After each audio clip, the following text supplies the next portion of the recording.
The Prophet ﷺ prophesied that you will make an alliance with Rome in Akhir Zaman. But the hadith also speaks about war with Rome, and that they'll attack you under 80 flags and 1/3 of the army will run away and Allah will never forgive them, and 1/3 of the army would be killed and they'll be shuhada, the best shuhada, and the last 1/3 will be victorious against Rome. And we are puzzled. How can we make an alliance with the people who are going to fight against us? That's the question.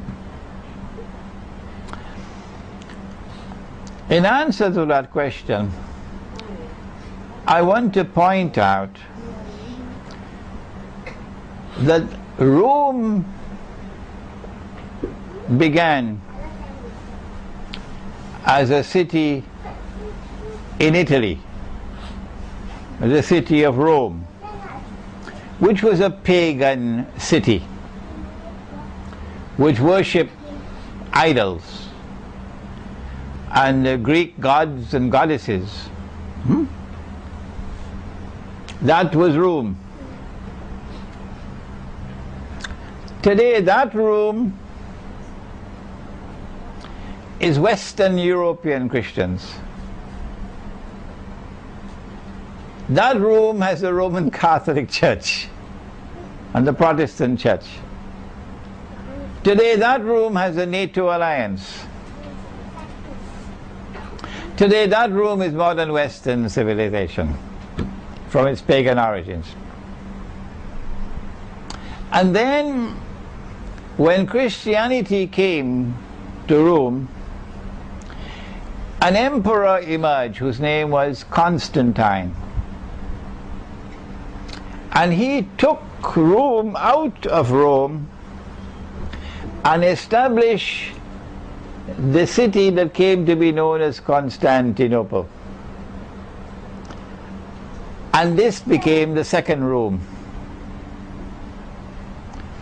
This second Rome was otherwise known as the Byzantine Empire.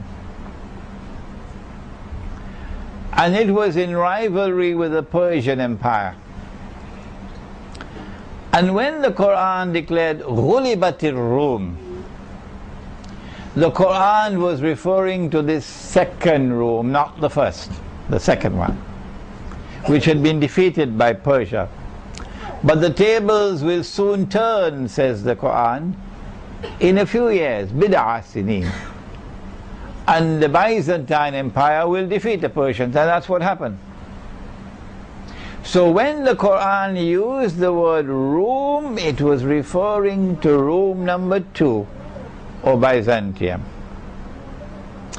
And when the Ottoman Sultan Muhammad Fatih conquered Constantinople in 1456, I believe, almost 600 years ago, then Rome left Constantinople, and Rome is now located in Russia. It is not for us Muslims to decide where Rome is today. How foolish of us. It is they, the Orthodox Christians, the Eastern Orthodox Christians, they are the ones who have to answer the question, where is Rome today? Not us. And their answer, and the Patriarch says, it is Moscow.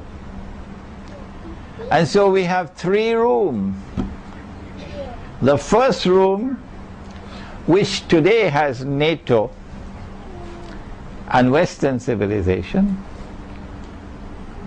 and is waging war on Islam on Israel's behalf. And we have the second Rome, which was Byzantium, and we have the third Rome, which is now in Moscow. And the Prophet ﷺ speaks about an alliance with Rome. My opinion is he's not talking about NATO. No, he cannot be talking about NATO and the West.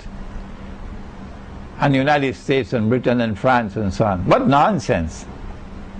Because Western civilization has an alliance of Christians with Jews. And in the Quran, in Surah Al-Ma'idah, Allah prohibits us from an alliance with such Christians and such Jews who are allies of each other.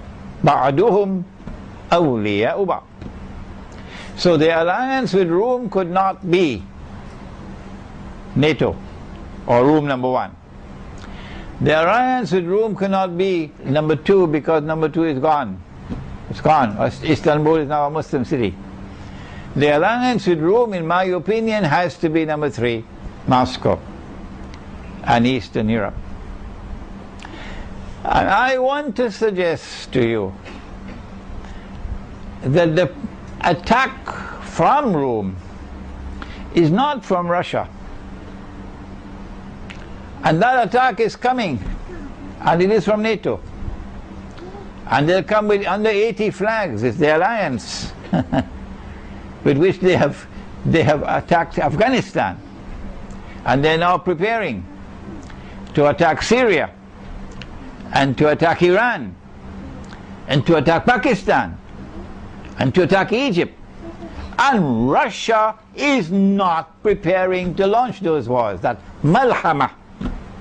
It is NATO which is preparing to launch that malhama under 80 flags. And so there is no conflict here, that the alliance with Rome is an alliance with the same people who are going to be attacking us under 80 flags. No, I believe there is a confusion here, and these are two different Romes. There's Rome number 1, which is